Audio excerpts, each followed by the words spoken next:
औज़ बिल्लाहि मिनश्शैतानिर्रजीम बिस्मिल्लाहिर्रहमानिर्रहीम। अस्सलामु अलैकुम दोस्तों, Waseem Rajput advocate high court हाज़िर खिदमत है। दोस्तों, आज का जो टॉपिक है कब्र कुशाई का कवानीन और उसका तरीक़ाकार। दोस्तों, ये इंतहाई अहम टॉपिक है। ये मेरे स्पेशली तौर पर यंग वकला बहन भाइयों के लिए और मेरे जो लॉ के स्टूडेंट बहन भाई हैं, मेरे बच्चे हैं, उनके लिए है। तो दोस्तों, ये एक आम इंसान के लिए भी है, कानून से आगाही होनी चाहिए कि कब्र कुशाई क्यों की जाती है, किस लिए की जाती है और इसका तरीक़ाकार क्या है। दोस्तों, मैं सबसे पहले बताऊंगा जो एक कब्र कुशाई होती है, ये दफ़ा 176 ज़ाब्ता फ़ौजदारी CRPC के तहत होती है।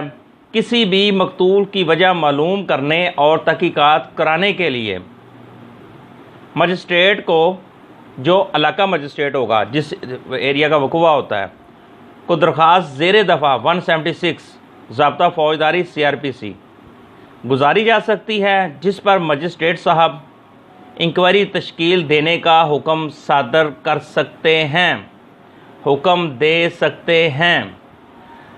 और जब के इंसाफ के तकाज़ों को मद्देनज़र रखते हुए 176(2) के तहत दरख्वास्त गुजार कर कब्र कुशाई के कराए जाने की इस्तदा की जा सकती है। और दोस्तों, कब्र कुशाई की दरख्वास्त एक वेरी इंपॉर्टेंट क्वेश्चन है कि कहते जी इसकी मियाद ख़त्म हो जाए तो ज़ियादुल मियाद हो तो फिर ये ख़ारिज हो जाती है। नहीं, अदालत आलिया के बहुत ज़्यादा फैसला जात हैं जिसमें यह बताया गया कि अगर कब्र कुशाई की दरख्वास्त जो दी जाती है वो ज़ियादुल मियाद हो तो भी मजिस्ट्रेट इस दरख्वास्त को ख़ारिज नहीं कर सकता। एक बात। दूसरी ये कि अगर एक बार पोस्टमार्टम हो जाए, एक बार पोस्टमार्टम हो जाए तो तदफीन भी हो जाए, दफना दिया गया, तो दोबारा कब्र कुशाई कराने के लिए दोबारा पोस्टमार्टम किया जा सकता है। इसमें कोई मियाद नहीं है कि जनाब अब हो गया बस ख़त्म, दोबारा नहीं हो सकता, ये नहीं हो सकता है।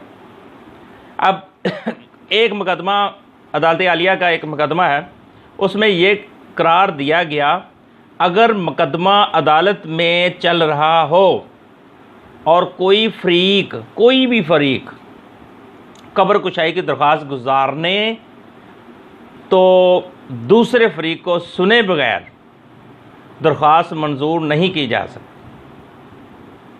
अजनबी शख्स भी अगर, हाँ, एक और वेरी इंपॉर्टेंट बात है, कोई अजनबी शख्स भी कब्र कुशाई के लिए कानून को हरकत में लाने के लिए दरख्वास्त दे सकता है कि जो फलाना बंदा मर गया, कत्ल हो गया या जहर से मरा, जिससे भी मरा या मार दिया गया, कि जनाब उसको मारा गया था, उसको जहर दी गई थी, ये जो भी उसकी रीज़न है, उसका पोस्टमार्टम नहीं करवाया गया, ये पैसे दे के पुलिस ने या मुख्तलिफ लोगों ने, मुद्दई वगैरह, ये जो मुल्ज़मान है उन्होंने मिल मिला के उसको दफनवा दिया, उसकी असर रियलिटी के लिए एक अजनबी शख्स भी दरख्वास्त दे सकता है, कानून को हरकत में ला सकता है कि नहीं जनाब वो बंदा, उसको मारा गया है, तो वो भी दरख्वास्त दे सकता है। वजूहात, मौत की तहकीकात और उसकी जो वजूहात होती हैं, इसकी दरख्वास्त कोई भी अजनबी शख्स दे सकता है। दोस्तों, और बात यह है कि जब एक बार मजिस्ट्रेट साहब, जो इलाका मजिस्ट्रेट जिनके इलाका में ये जो वक़ुआ हुआ होता है, तो गवर्नमेंट या पुलिस दोबारा इंक्वायरी नहीं करा सकती। अगर मजिस्ट्रेट साहब एक बार करवा देते हैं, मुकम्मल प्रोसीजर हो जाता है, तो गवर्नमेंट पुलिस दोबारा इंक्वायरी नहीं करा सकती और ना ही कब्र कुशाई करा सकती है, जब मजिस्ट्रेट साहब की तरफ से एक बार मामला हो जाए, क्लियर हो जाए सारा कुछ। और हाँ और एक और फैसला सुप्रीम कोर्ट ने करार दिया कि पुलिस की चीज़ें, कोई भी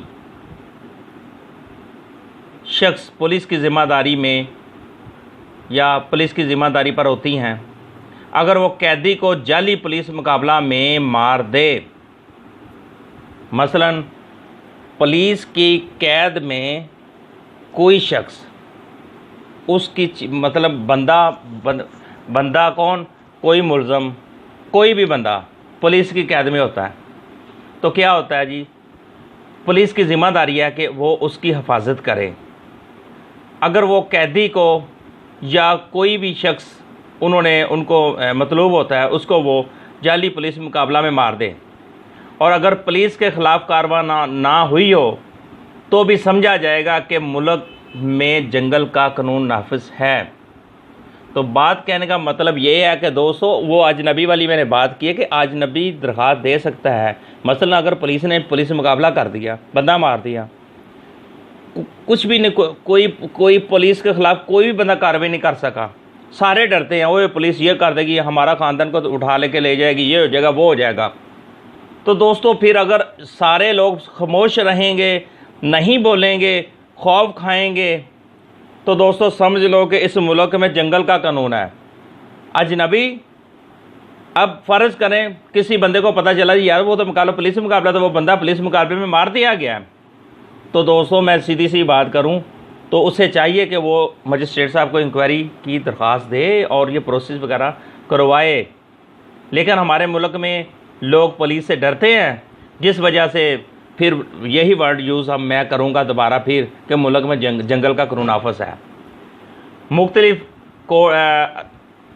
ऑनरेबल कोर्ट, अदालत Alia, supreme court, Lahore high court की जजमेंट्स हैं, मैं उनके रेफरेंस दूंगा। 2003 PCRLJ पेज 2000, इसमें मुकम्मल तफसील दी गई है कि कोई भी दरख्वास्त दे सकता है, कोई भी इंक्वायरी करवा सकता है, कब्र कुशाई करवा सकता है। कब्र कुशाई की जो दरख्वास्त होती है ज़्यादा मियाद भी हो तो मजिस्ट्रेट साहब उसको खारिज नहीं कर सकते। 1998 PLD सुप्रीम कोर्ट 388 पेज है दोस्तों। 1985 MLD 782 पेज है दोस्तों। 2006 2006 YLR 2953 पेज। तो दोस्तों ये रेफरेंस हैं जिनमें कब्र कुशाई के मुतल्लिक़ा मुख्तलिफ़ केसेस पे डिस्कशन की गई है, मुख्तलिफ़ वक़ूआ जात, मुख्तलिफ़ रीज़न पे एप्लीकेशनें दरख्वास्तें मजिस्ट्रेट साहब को दी गई हैं ताकि वो कब्र कुशाई हुई है, इनको ये रेफरेंस हैं। तो दोस्तों चैनल को आप सब्सक्राइब करते रहें ताकि आप तक नए आने वाली वीडियो लॉ से आगाही आपको मिलती रहे, और मेरे लिए दुआ करें आप। अल्लाह ताला हामी नासिर हो। अस्सलामु अलैकुम।